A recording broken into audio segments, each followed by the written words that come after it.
Sometimes reality warps around us. We know that line from a movie at heart, but it's different from what it actually is in the film.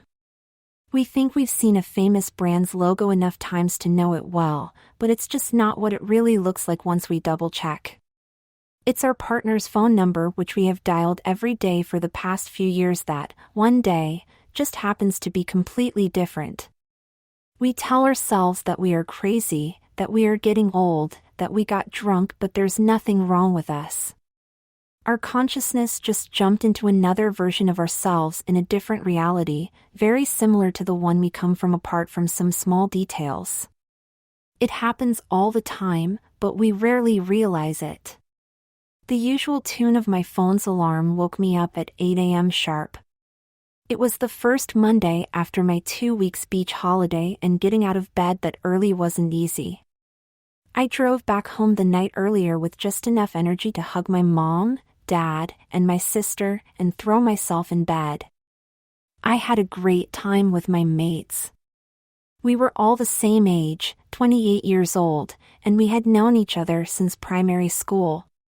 Some of them lived far away, but we had always managed to gather during the summer to make some great new memories. We had just spent 14 days at a beach house we rented for ourselves, surfing and boozing nonstop. As soon as my feet touched the carpeted floor, I felt that something was weird, but I couldn't put my finger on what. All I knew is that I had to be at the office before 9:30 and that I had to be fast. I zombie walked to my bathroom and looked at my face in the mirror while I brushed my teeth. The sun and the seawater had given my skin a nice golden complexion. I took a quick shower, dried myself, and quickly got back into my pajama pants and t-shirt to go and have some breakfast in the kitchen. My sister was there, eating a bowl of oats and red fruits. "Good morning, big brother." She smiled at me. My sister was 2 years younger than me. Like the rest of the family, she was blessed with good genetics and she was quite hot. Her dark blonde hair was tied in a ponytail and she was wearing a tank top that gave me a good view of the cleavage created by her large breasts. "Good morning, Angela," I said back as I prepared a couple of toasts with jam. "How has life been without me around?" "All nice and quiet. I spent most of the 2 weeks in the pool and sorting out my old clothes," she explained. "Nice. Pajama you have there. This? I bought it on holiday. I forgot mine at home and I got the cheapest replacement I could find. The black and white tartan pants weren't exactly the most eye-catching thing in the world, but they did a good job during the breezy evenings at the beach house. Sure. It's just very, how can I say it? Chaste. Anyway, I better hurry. Catch up this afternoon. Also, you may find some of my stuff in a corner in your room. Sorry about that. I must take them to charity and I left them there while I moved other things around. Just ignore them and I'll take them to charity one of these days," she told me while she put her bowl in the dishwasher and left. I quickly finished my breakfast and went straight to my room to get ready for work. Having an office job in a large company doesn't seem like a good thing for many people, but I was quite happy with mine. I was working as an advertisement designer for a large clothing brand that owned shops all around the world. I had studied art in uni and I was able to quickly find a job which required little more than knowing Photoshop. Over the past 2 years, I grew professionally in my division and I was managing a couple of people other than myself. The wage was okay and, thanks to the fact that I was still living with my family, I was saving most of it. The company didn't have a dress code, but everyone liked to look smart casual. Every year we would get gift cards and discounts to buy some clothes from our catalog and there was no reason to be shabby. One of my favorite combinations was a black suit with just a dark navy t-shirt, and I had a summer suit made of light cotton that was just spot on. I wore it many times, but I also bought 2 more copies of the whole outfit in case they decided to roll it out of production. From a drawer, I picked my t-shirt and put it on. All the sports I played during the holiday made me look super fit, and the top was giving me a great shape. In the wardrobe, I took the blazer off the hanger. I found a pair of socks, a thin black belt, but I couldn't see the pants. I dug through all the clothes folded on the shelf at the bottom of the wardrobe, but I still couldn't find them. I opened the other side of the large wardrobe, where I usually kept the clothes I wore less frequently, and I found that, oddly, half of the space was taken by neatly folded skirts. Since the color matched the suit, I took one in my hands thinking that it was the pair of pants, but I quickly realized the true nature of the garment when I let it unfold, and it was just a couple of feet long. Why did Angela put her stuff in my wardrobe? I wondered. I closed the wardrobe and I remembered that I had taken a pair of those pants with me to the seaside, just in case we met some chicks and I needed to look cool. I opened my suitcase, that was still in a corner, and I found the pants that I immediately wore. I also took out my black shoes that I had with me on holiday for the same reason. The same weird feeling I had when I woke up came back to me as the pants seemed to fit weirdly. Even the shoes felt larger and wrong. Once again, I blamed the fact that I had not worn them for a while, and I decided not to pay too much attention. I took my car keys and shot out of the house knowing that I was almost late. "Bye, Mom, Dad, Angie," I shouted as I ran through the house. "Bye, Peter," I heard my mom's voice as the door closed behind my back.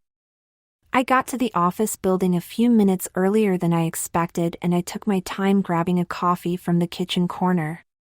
"Peter, good to see you back, man," said Terrence, one of the designers that I had been supervising for the past year. "Good to see you too, Terrence. What was life like around here?" I asked, sipping my drink. "All good. Nothing out of the ordinary. We are still working on those big banners for the exhibition in San Fran, and we are waiting for Prague to send us some material." "How was your holiday?" he asked back. "It was awesome. Perfect weather, waves, sun, a pool table in the men's cave, and free-flowing beer. It doesn't get better than that." I tried to describe my time away. "Did you find a girlfriend or something?" he went on. "Nah. No chicks in sight, which is fine. More time to spend with the guys." "Why do you ask?" I replied.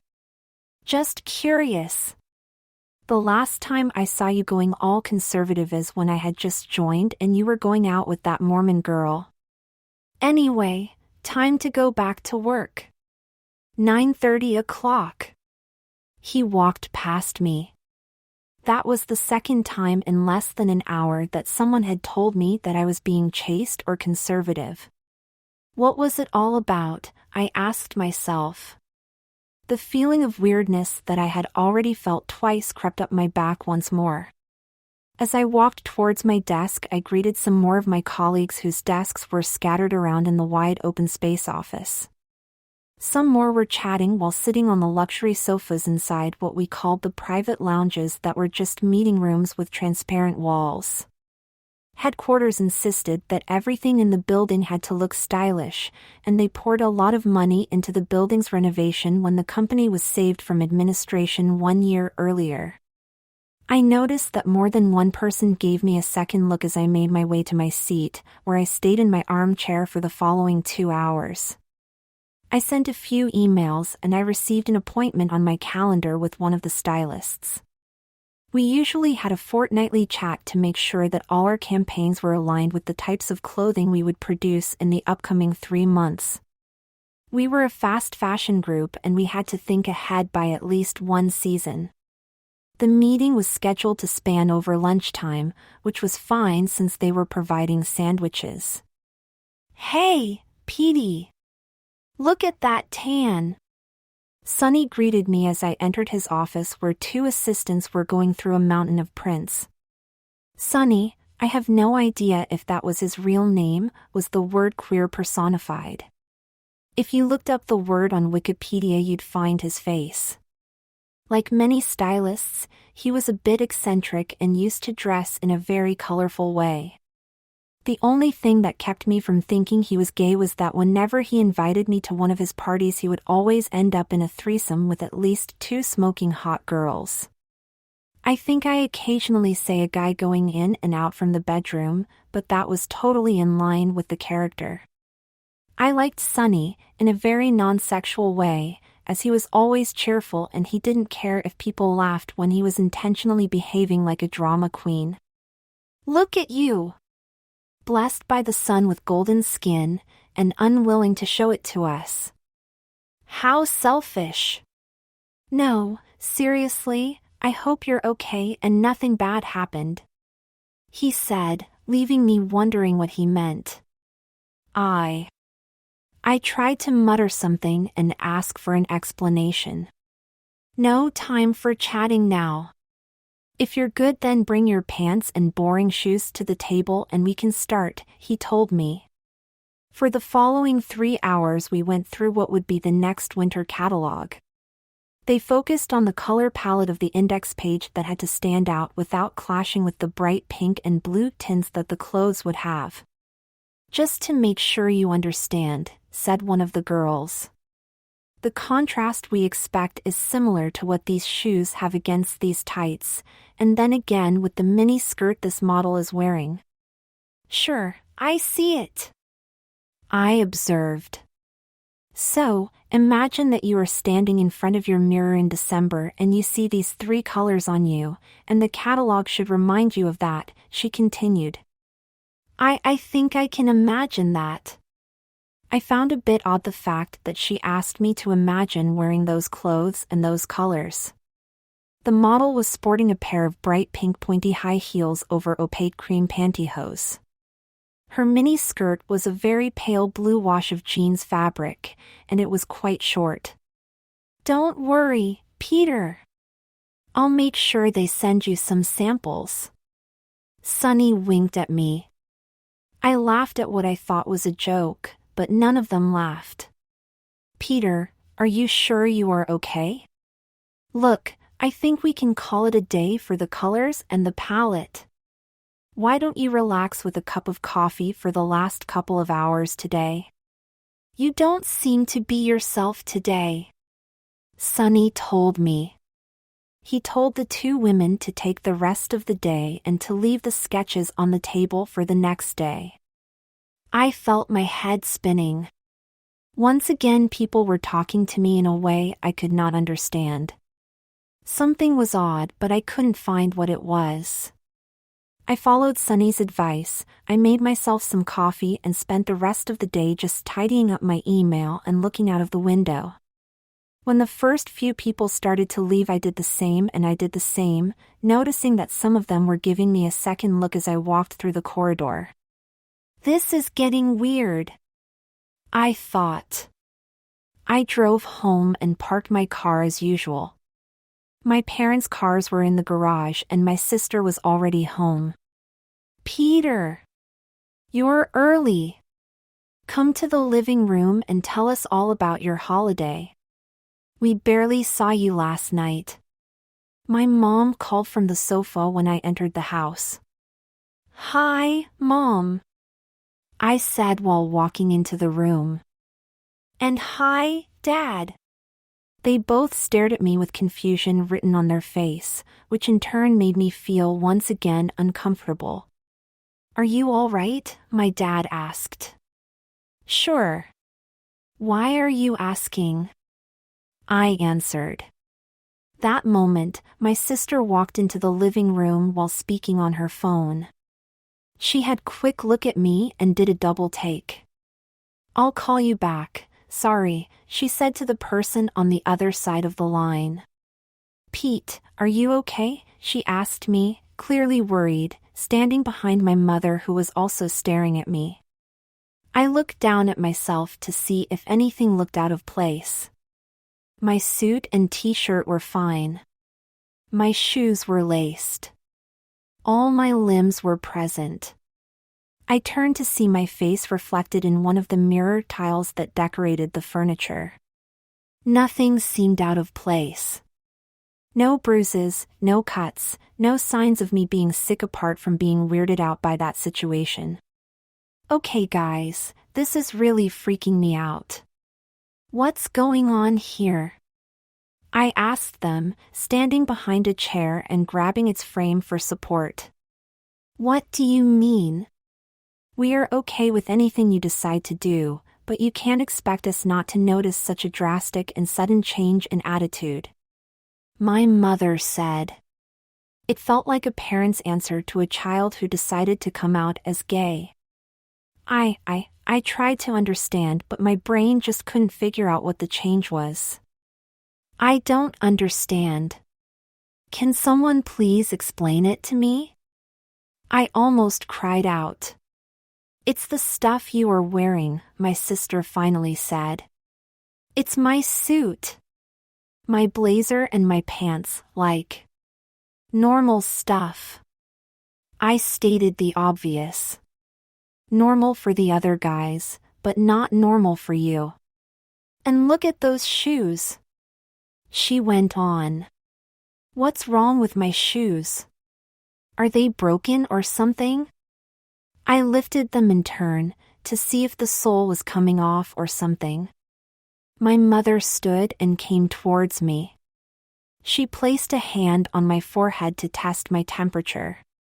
Peter, sit down. Are you sure you are feeling fine? I am not sitting down. What's wrong with my clothes? And my shoes? Is there something wrong with my legs?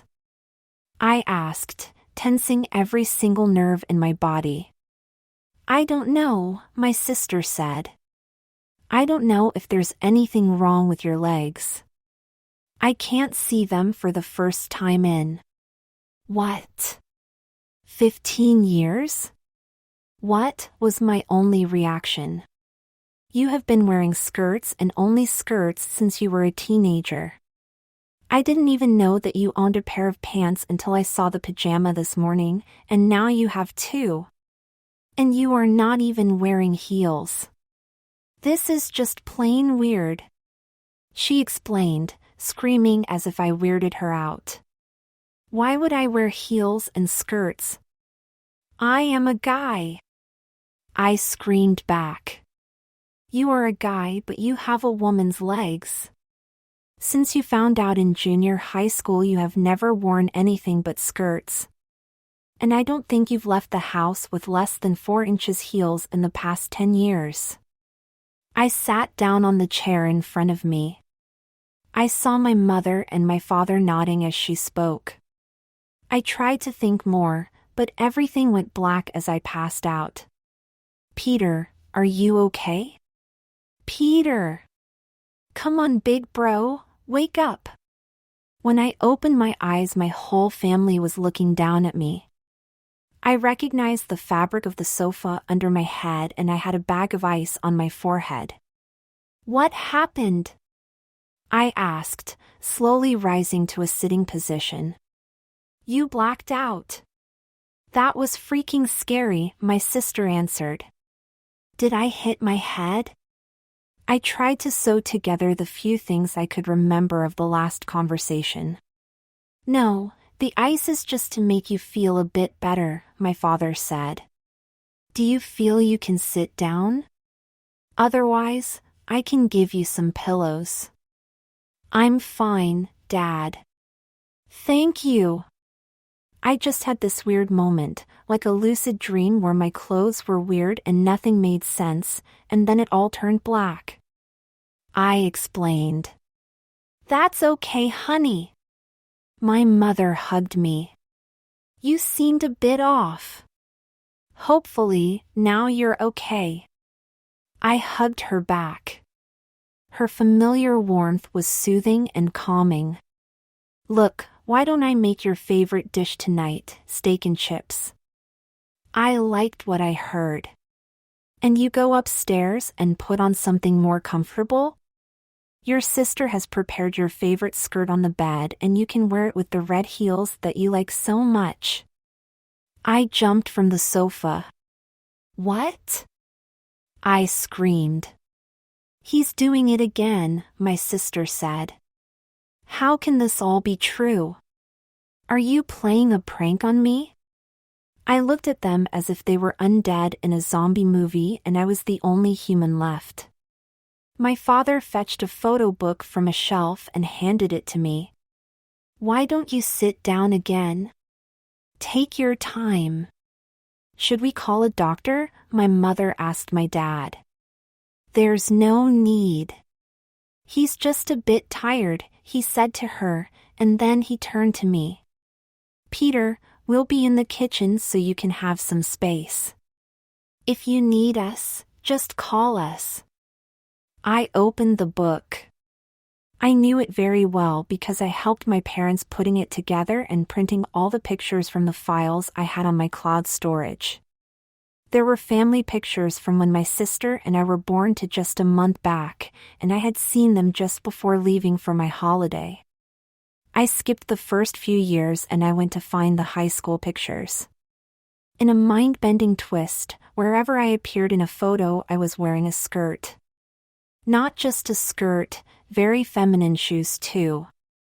I remembered being in those photos, even setting up the timer on the camera to snap some of them, but I had no memories of wearing other than pants and trainers or black men's shoes.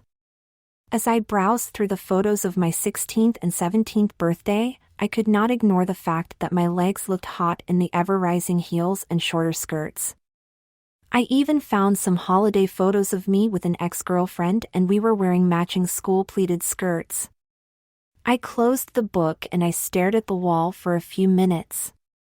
Are you okay, big bro? Angela came in from behind the sofa, seriously worried. I don't know.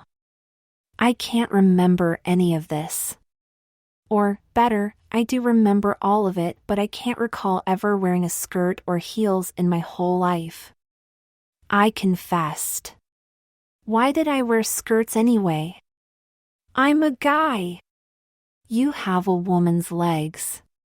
It only makes sense that you dress accordingly. And you've always been very proud of your long pins. She explained. Look, I can prove to you that I am right. My pants were in my suitcase, along with my pajama. Let me make a call, I said, picking up my phone and calling a number on speed dial. Luke? Hey man, how are you? Can I ask you a favor? Can you mail me some of the photos you took at the beach house? Maybe some of us surfing or doing stuff, too? Yes, now. I know, it's just that I need a few. Awesome. Thank you. I closed the call. My parents must have heard my call and came to the living room, stopping at the door and looking at me like you'd look at a sick puppy. You'll see. I wore my trunks most of the time and I even have some pics in my pajama at the beach house. I told them, happy to have found a way to set things straight. My phone beeped a few times, once for every picture that my friend emailed me. My family drew closer to the screen as I opened the attachments. With my great surprise, I wasn't wearing a pair of pants in any of the images. In the photos where I was surfing, I had on a bikini bottom. A couple of the snaps had me in the kitchen drinking beer or preparing dinner, and I had on a frilly and very short pink mini skirt. In the picture of the night when we walked into town, the one moment I was sure I had worn the same black pants, I was instead wearing a very tight black mini skirt with a pair of towering black heels. I dropped my phone on the carpet and I ran to my room. I opened every door, every wardrobe, cupboard, drawer. I didn't have a single pair of pants in there. Instead, I had mini skirts made of every possible fabric and in every color. Inside the shoe racks next to the door were almost 40 pairs of high-heeled shoes. 2 drawers were filled with pantyhoses and hold-ups, while another one contained a large number of neatly folded panties. On my bed was a short mini skirt in black and red tartan, paired by my sister with the red patent high-heeled shoes on the floor. They looked spectacular, but they were not something I remember I ever wore. An hour later, my family was at the dinner table waiting for me.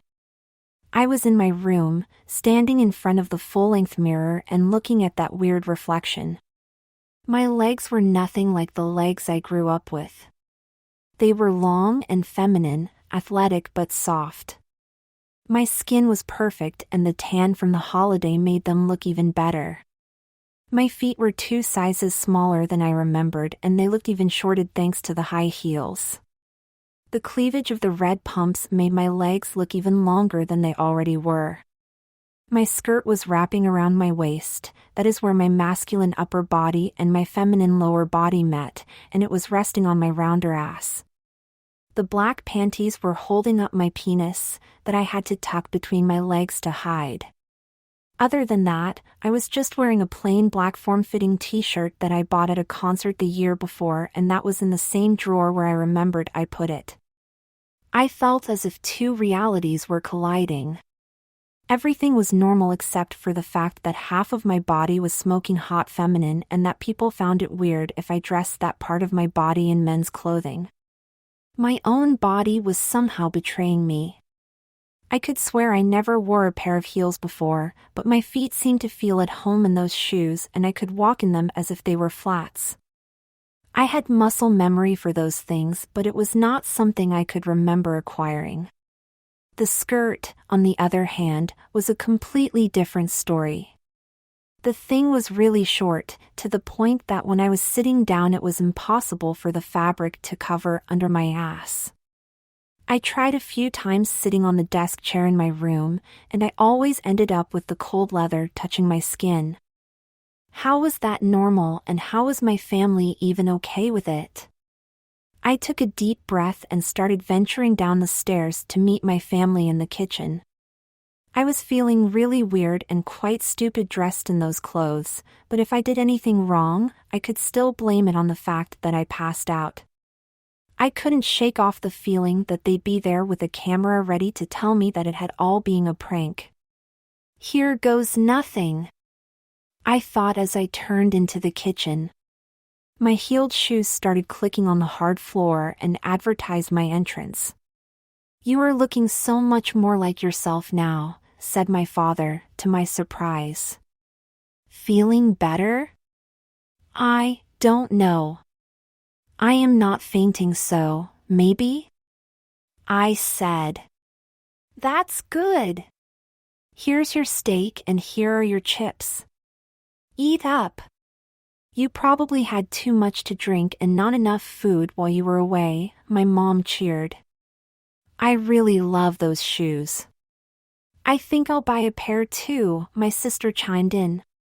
In a clear effort to make everything seem normal, my parents immediately changed the subject of our conversation and we simply talked about work, some politics, and I told them a bit about my holiday even if I was still trying to figure out what was real and what wasn't. After dinner, I excused myself and quickly went to my room. I was feeling extremely tired because that day my brain had to deal with more than it was capable of. I took off my heels and my skirt, and I fell asleep in my t-shirt and panties the moment I touched my bed. When I woke up the next morning, I felt like I had had a long nightmare. I showered, slipped on a pair of clean black panties, a soft skirt, a Metallica t-shirt, and I met Angela in the kitchen. "Peter! Good morning. Are you feeling better today?" she asked. "Yes. Thank you. I don't know what came over me yesterday. It was like an out-of-body experience where nothing was familiar. Sorry if I scared you." I told her. "That's all right, big bro. I wonder what you did on holiday to end up like that," she said, with a grin on her face. I told you to stay away from tequila. And she laughed. I got to work with some time to spare and I made myself a black coffee in the kitchen. Grabbing cups from the top of the cupboards was a lot easier than the previous day thanks to the 5 inches heels I was wearing. Someone's back with a bang, Terrence said. That skirt of yours is hot. I wouldn't tell you if you were a chick, but it's a men's world in the kitchen today. He laughed. I was wearing a dark red mini pencil skirt with a hint of snakeskin pattern. It made my legs look extremely long and I was very proud of them. What's a men's world?